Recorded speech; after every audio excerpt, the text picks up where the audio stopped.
Movie की शुरुआत में हम बेन को देखते हैं जिसकी सूजी नाम की गर्लफ्रेंड है और उससे आज बेन का ब्रेकअप हो जाता है। फिर एक हफ्ते बाद कॉलेज में बेन देखता है सूजी ने नया बॉयफ्रेंड बना लिया है। ये देखकर उसे बहुत दुख होता है। बेन की हालत देखकर उसका बचपन का दोस्त सियान उससे कहता है कि तुम्हें भी दूसरी गर्लफ्रेंड बना लेनी चाहिए। ये देखकर सूजी को जलन होगी और वो तुम्हारे पास वापस आ जाएगी।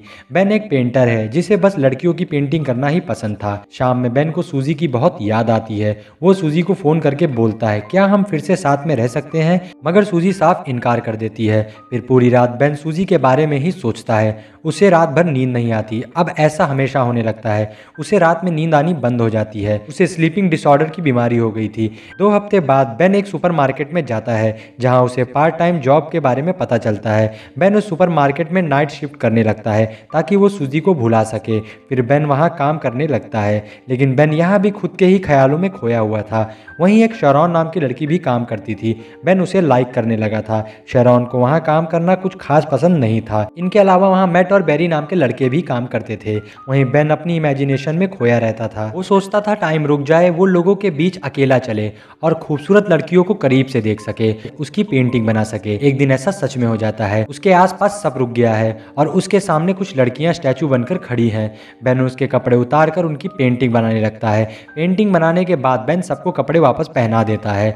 बेन के फिंगर क्रैक करते ही टाइम फिर से चलने लगता है।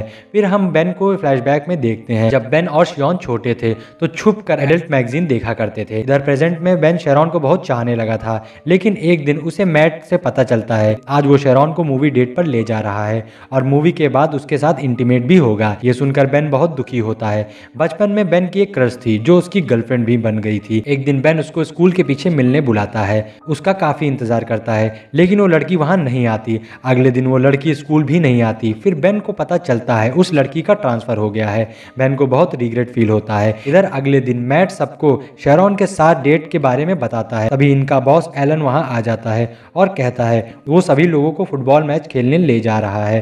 सभी फुटबॉल खेलने जाते हैं। शेरॉन भी वहां आती है इन लोगों को चीयर अप करने के लिए।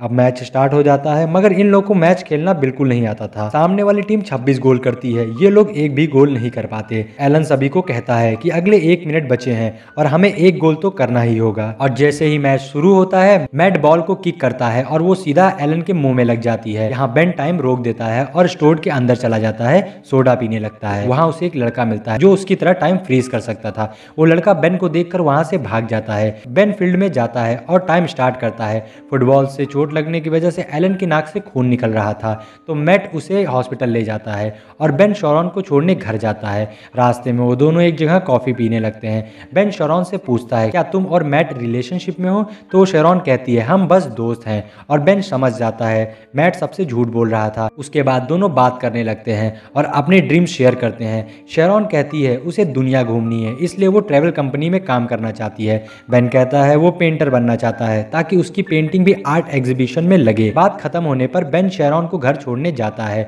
और यहाँ हमें पता चलता है शेरॉन भी बेन को पसंद करने लगी थी। अगले दिन उसका बॉस एलन शेरॉन को बताता है सैटरडे को उसका बर्थडे है, इसके लिए वो पार्टी रखने वाला है जिसमें सबको आना है। इसके बाद शेरॉन बेन से पूछती है क्या वो पार्टी में उसके साथ चल सकती है, तो बेन हाँ कर देता है। इसके बाद एलन सभी लड़कों को अपने ऑफिस में बुलाता है और पार्टी में इनवाइट करता है और कहता है वहाँ एक सरप्राइज स्ट्रिपर भी आएगी और इसकी जिम्मेदारी वो बेन को देता है। बेन स्ट्रिपर लाने के लिए अपने दोस्त शियॉन की मदद लेता है और वो दोनों एक स्ट्रिप क्लब में जाते हैं। वहाँ के स्ट्रिपर को पार्टी में बुलाते हैं, मगर वो कहती है सैटरडे को मैं बिजी हूँ, मैं किसी और लड़की को भेज दूंगी जो मुझसे भी ज़्यादा खूबसूरत होगी। और अब इसके बाद बेन जब टाइम फ्रीज करता है तो वो शेरॉन की पेंटिंग बनाता है और कई सारी पेंटिंग्स बना डालता है। फ्राइडे को शेरॉन बेन से कहती है कि सैटरडे को तुम मुझे लेने आ जाना, फिर हम दोनों साथ में पार्टी में चलेंगे। उसके बाद वो उसे किस करती है जिससे बेन को बहुत अच्छा लगता है और उसे रात भर बहुत अच्छी नींद आती है।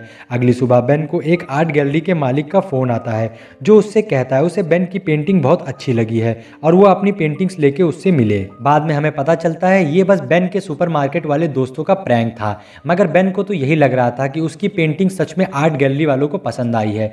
शाम में सभी पार्टी के लिए रेडी होते हैं। बेन शेरॉन को लेने उसके घर जाता है और बताता है कि उसकी पेंटिंग एग्जीबिशन में लगने वाली है।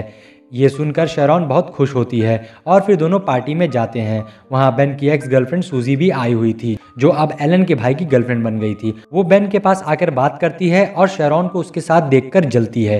फिर पार्टी में स्ट्रिपर भी आती है, वो एलन के सामने डांस करती है। फिर शियोन देखता है ये तो वही लड़की है जिसे बचपन में ये लोग पैसे देकर उसके प्राइवेट पार्ट्स देखते थे। फिर शियोन नेटी को कॉफी के लिए पूछता है और वो हाँ कर देती है।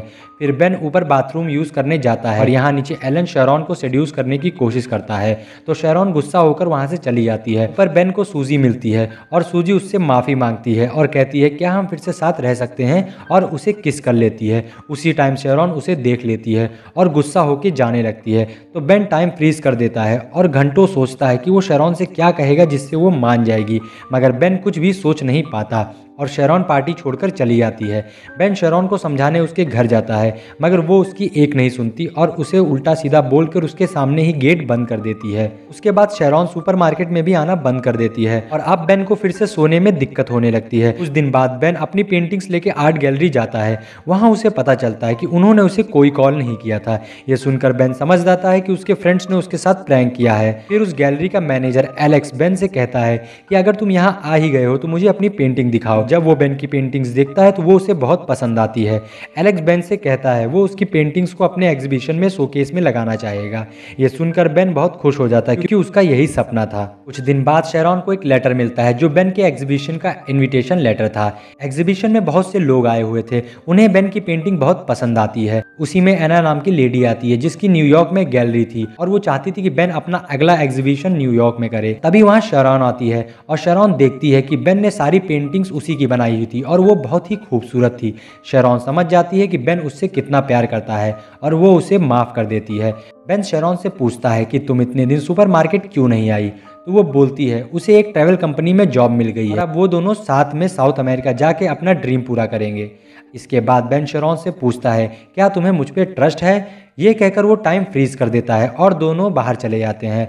बाहर स्नोफॉल हो रही थी और दोनों वहाँ पे किस करते हैं और ये मूवी यहीं पर ख़त्म हो जाती है।